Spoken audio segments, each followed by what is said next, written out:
তোমাদের সবার জন্য দারুণ খুশির খবর। আবার পুনরায় আজ থেকে অর্থাৎ 12/7/2024 তারিখ থেকে 18/7/2024 তারিখ পর্যন্ত এই ডেটের মধ্যে তোমরা আবার পুনরায় চয়েস ফিলিং করতে পারবে এবং চয়েস ফিলিং করার অপশানটাও কিন্তু এখানে তোমাদের দিয়ে দেওয়া হয়েছে। তবে এখানে চয়েস ফিলিংয়ের ডান দিকে তোমাদের পেন্ডিং দেখাচ্ছে অনেকের, তাই অবশ্যই তোমরা এই চয়েস ফিলিংটা কারা কারা করতে পারবে, কারা কারা চয়েস ফিলিং করতে পারবে না, আজকের এই ভিডিওটি তোমাদের স্টেপ বাই স্টেপ দেখিয়ে দেবো। তাই অবশ্যই তোমরা ভিডিওটি শেষ পর্যন্ত দেখে নাও। এবার তোমাদের সবার প্রথম বলে দিই, আজ থেকে যে চয়েস ফিলিং স্টার্ট হয়েছে আবার পুনরায়, এখানে তোমরা কারা কারা চয়েস ফিলিং করতে পারবে এবং কারা কারা চয়েস ফিলিং করতে পারবে না।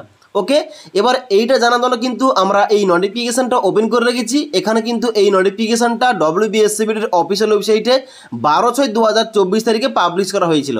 এখানে কিন্তু A to Z ইম্পর্টেন্ট ডেটগুলো দেওয়া রয়েছে। এখানে তোমরা এই নোটিফিকেশান ওপেন করার পর নিচের দিকে আসবে, নিচের দিকে আসার পর দেখতে পাচ্ছ এখানে তোমাদের 7 নম্বর সিরিয়াল নম্বরে কী দেওয়া রয়েছে। এখানে বলা হচ্ছে যে 12/7/2024 তারিখ থেকে 18/7/2024 তারিখের মধ্যে এখানে সেকেন্ড ফেজের জন্য অনলাইনে তোমাদের চয়েস ফিলিং করতে হবে।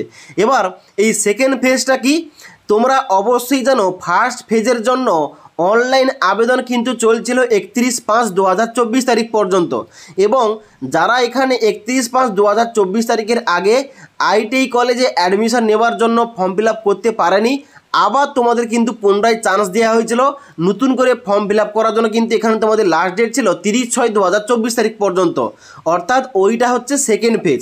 ওখানে যারা আবার নতুনভাবে ফর্ম ফিল আপ করেছে তাদের কিন্তু এখানে চয়েস ফিলিং তারা করতে পারবে 12/7/2024 তারিখ থেকে 18/7/2024 তারিখ পর্যন্ত। তবে তাদের সঙ্গে সঙ্গে তোমরা যারা ফার্স্ট ফেজে অনলাইন ফর্ম ফিল আপ করেছিলে, তোমরা যারা অলরেডি চয়েস ফিলিং করে বিভিন্ন কলেজে চান্স পেয়েছো, তোমরাও কিন্তু এখানে চয়েস ফিলিং করতে পারবে। ওই কথাটা এখানে কিন্তু ডান দিকের ঘরে লেখা রয়েছে। এখানে বলা হচ্ছে কি, এখানে বলা হচ্ছে any merit listed candidate including already admitted candidate can participate in this phase of counselling. অর্থাৎ তোমরা যারা এই সেকেন্ড ফেজে ফর্ম ফিল আপ করেছিলে, তোমাদের মেরিট লিস্টের নাম এসে, তোমরা তো অবশ্যই এখানে চয়েস ফিলিং করতে পারবে আজ থেকে।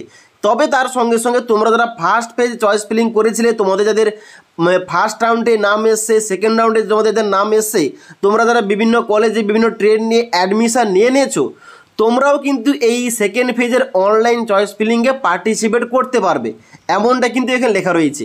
তার সঙ্গে সঙ্গে বলা হচ্ছে if already admitted candidate is upgraded to the new seat then their base seat will be cancel. অর্থাৎ তোমরা যারা অনলাইনে চয়েস ফিলিং করার পর বিভিন্ন কলেজ পেয়েছো, বিভিন্ন ট্রেড পেয়েছো, তোমরা অ্যাডমিশান নিয়ে নিয়েছো, অ্যাডমিশান নেওয়ার পর তোমাদের এখানে ট্রেডটা পছন্দ হয়নি, তোমরা কিন্তু অটো আপগ্রেডেশন করেছিলে, তোমরা কিন্তু অটো আপগ্রেডেশন তোমরা যারা করেছিলে, তোমরা যদি নতুন কোনো সিট পেয়ে যাও তাহলে কিন্তু আগের ওই কলেজটা, আগের ওই সিটটা বাতিল করা হবে। ওকে, তার সঙ্গে সঙ্গে বলা হচ্ছে however their base seat is confirm if candidate is not upgraded. অর্থাৎ তোমরা যদি আপগ্রেডেশন না করে থাকো তাহলে কিন্তু ওই কলেজ তোমাদের কিন্তু রিজার্ভ থাকবে সিটটা। ওকে, তাই অবশ্যই তোমরা যারা বিভিন্ন কলেজে বিভিন্ন ট্রেড নিয়ে অ্যাডমিশান নিয়ে নিয়েছো, তোমরাও কিন্তু আজ থেকে তোমরা নতুনভাবে আবার চয়েস ফিলিং করতে পারো।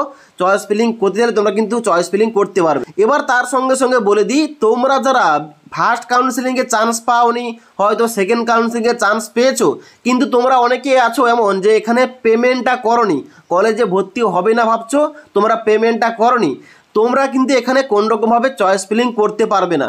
শুধুমাত্র তারাই করতে পারবে যারা বিভিন্ন ট্রেড পাওয়ার পর ওই সমস্ত কলেজে না পছন্দ হওয়া সত্ত্বেও ওখানে তোমরা যারা অ্যাডমিটেড, তোমরা অ্যাডমিশান নিয়ে নিয়েছো, তোমরা অনলাইন পেমেন্ট করেছো, তোমরা কিন্তু এখানে সেকেন্ড ফেজের অনলাইন চয়েস ফিলিংয়ে বসতে পারবে। ক্লিয়ার বলতে পারলাম? এবার তোমরা অনেকেই কমেন্ট করছো, এখানে ড্যাশবোর্ড যখন আমরা ওপেন করছি চয়েস ফিলিংয়ের ডান দিকের ঘরে দেখাচ্ছে পেন্ডিং, তাহলে আমরা কীভাবে চয়েস ফিলিংটা করব?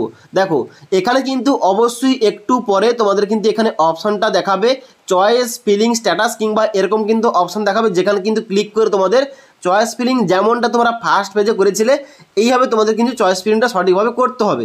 এবার তোমাদের বলে দিই, অবশ্যই চয়েস ফিলিং করার আগে অবশ্যই তোমাদের প্রথম যে তোমরা চয়েস ফিলিংটা করবে যে সমস্ত কলেজ কিংবা ট্রেডগুলো অবশ্যই তোমাদের পছন্দের ট্রেড এবং পছন্দের কলেজগুলো এবং বাড়ির কাছাকাছি কলেজগুলো রাখার চেষ্টা করবে। ওকে, তাই অবশ্যই এখানে তোমাদের এই পেন্ডিং অপশানটা উঠে গেলে যদি তোমাদের এখানে চয়েস স্ট্যাটাস করার অপশানটা দিয়ে দেয় তাহলে কী হবে, তোমাদের step by step choice filling করতে হবে। এই টপিকে একটা ভিডিও নিয়ে আসবো স্পেসিফিকভাবে। তাই পরবর্তী A to Z আপডেটগুলো পাওয়ার জন্য আমাদের চ্যানেলটি সাবস্ক্রাইব করে পাশে থাকা বেল আইকন প্রেস করে অল নোটিফিকেশানটা অন করে রাখবে। যখনই আমাদের চ্যানেলে কোন রকম ভিডিও পাবলিশ করা হবে ভিডিওর নোটিফিকেশানগুলো তোমাদের কাছে সঙ্গে সঙ্গে পৌঁছে যাবে। তাছাড়া আজকের এই ভিডিওটির আপডেট তোমাদের ভালো লেগে থাকলে একটা লাইক করবে এবং বন্ধুদের সঙ্গে অবশ্যই ভিডিওটি শেয়ার করে দেবে।